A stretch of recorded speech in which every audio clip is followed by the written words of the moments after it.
Good morning বন্ধুরা, তোমরা সবাই কেমন আছো? আশা করি তোমরা সবাই খুব ভালো আছো আর আমরাও কিন্তু বেশ ভালো আছি। দিনটা আজকে শুক্রবার আর একদম কিন্তু সকাল সকাল স্নান করে রেডি হয়ে নিয়েছি।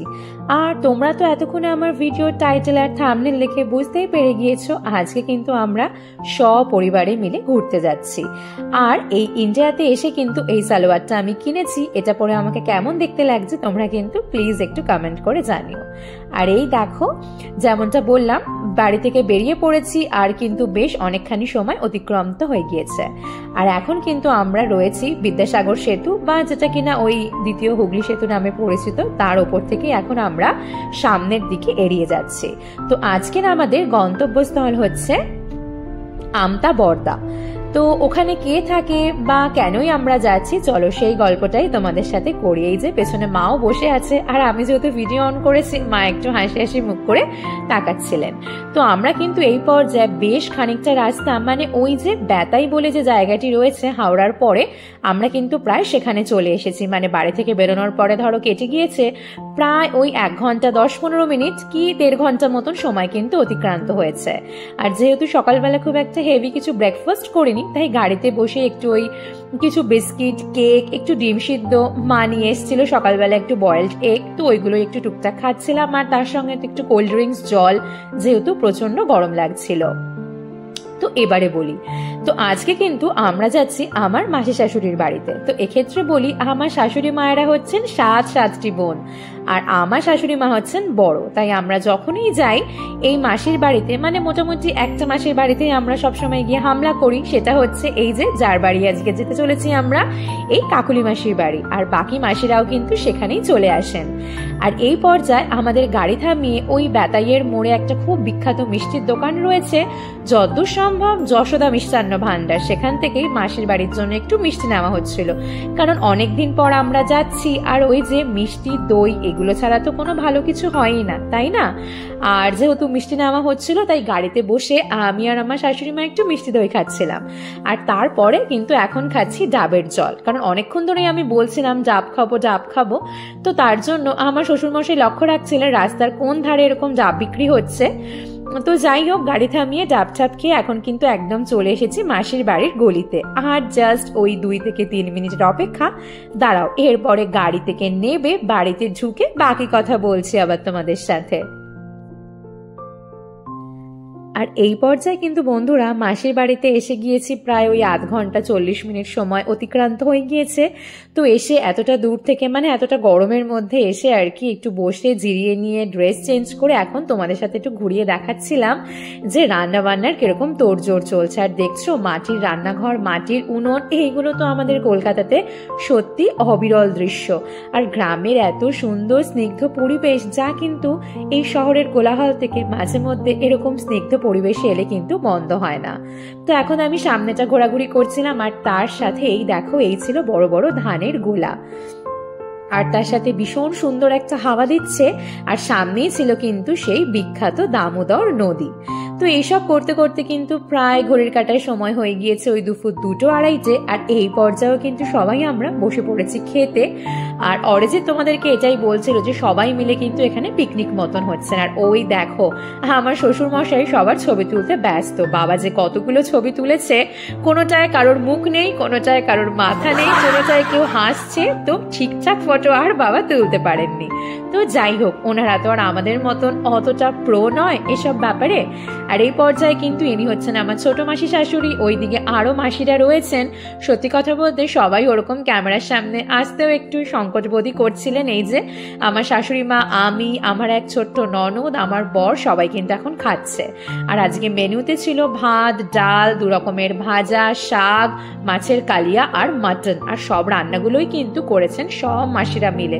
ও তার সাথে ছিল কিন্তু চাটনি, ওই যে যে আম গাছতলা দেখাচ্ছিলাম সেই গাছের আম, দই, মিষ্টি, তো একদম ভরপুর খাবার দাবার। তো ওই সমস্ত খেয়ে আমি আর আমার বর কিন্তু এখন একটু হাঁটাচলা করতে চলে এসেছি এই দামোদর নদীর পাড়ে। আর ওই যে অরিজিৎ বসে একটু হাত নেড়ে দিল। ভীষণ সুন্দর একটা মনোরম পরিবেশ, যেটা কিন্তু আমরা দারুণভাবে উপভোগ করছিলাম। তো ওখান থেকে ঘরে এসেছি ওই তখন সন্ধ্যা হব হব করছে, মানে ওই 6:30 পৌনে 7টা। আর এই পর্যায়ে চলে এসছে কিন্তু আমার হাতে চা বিস্কিট, আর তার সাথে এই যে এদিকে ছিল গরমা গরম চিকেন পকোড়া, তার সাথে ছিল সস, আর তাহার পরে ছিল চিকেন মোমো, আর তার সাথে আবার টমেটো সস।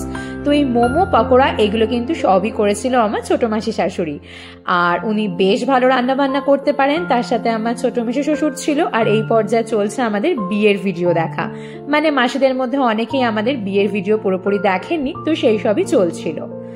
আর বন্ধুরা আজ হচ্ছে পরদিন, কালকে রাত্রিবেলা ডিনারের ভিডিওটা তোমাদের সাথে শেয়ার হয়নি। তো সকাল সকাল এই দেখো ব্রেকফাস্টে চলে এসেছিল নান পুরি, তার সঙ্গে চলে এসেছিল একটা পনিরের একটা কিছু নিরামিষ তরকারি, আর তার সাথে কিন্তু একদম রসালো কষালো আলুর দম, যেগুলো স্বাদ কিন্তু ছিল অভূতপূর্ব অসাধারণ। আর তারপরে চলে এসেছে 1 প্লেট এরকম সিদ্ধ ডিম, যার উপরে ছিল নুন আর গোলমরিচ ছড়ানো। তো অতগুলো যদিও বা আমরা খাইনি। তো এখন ব্রেকফাস্ট করে কিন্তু একটু হালকা ফুলকা রেডি হয়ে নিচ্ছি। তো একটু গরম লাগছিল আমাদের দুজনেরই। তো এই পর্যায়ে কিন্তু আমি, আমার বর আর আমার এক দেওর, মানে যে মাসির বাড়িতে আজকে এসেছি ওনার ছেলে, যার নাম হচ্ছে প্রতিম, এখন কিন্তু আমরাই 3 জনে বেরিয়ে পড়েছি। ওই দেখো হাত নেড়ে চলে গেল। আর এখন কিন্তু আমরা বেরিয়েছি গ্রাম পরিদর্শন করতে, আর কিছু সুন্দর সুন্দর ছবি আর ভিডিও করতে। আর বলে রাখা ভালো, ওই যে আমার দেওরটিকে দেখতে পাচ্ছ একটা পিঙ্ক কালারের টি শার্ট পরে, ও কিন্তু এখন কলেজে 3rd ইয়ারে পড়ে, আর তার সাথে কিন্তু ফটোগ্রাফি হচ্ছে ওর প্যাশন। তো বেশ ইদানিং আমরা শুনেছি ও কিন্তু বেশ 2-1টা বিয়ে বাড়ি নিজে কাঁধে দায়িত্ব নিয়ে, মানে ওই যে অ্যাজ আ ফটোগ্রাফার ওর কিন্তু একটা ছোট একটা টিমও আছে। ও খুব সুন্দর ফটোগ্রাফি করতে শিখেছে। তো যাই হোক এখন সেই সবই হচ্ছিল। আর তারপরে এই দেখো এখন আমরা চলে এসেছি এই যে উদয়নারায়ণপুরের শ্রী শ্রী সিদ্ধেশ্বরী মন্দিরে। তো চলো এই মন্দিরটা তোমাদেরকে একটু সুন্দরভাবে ঘুরে দেখাই।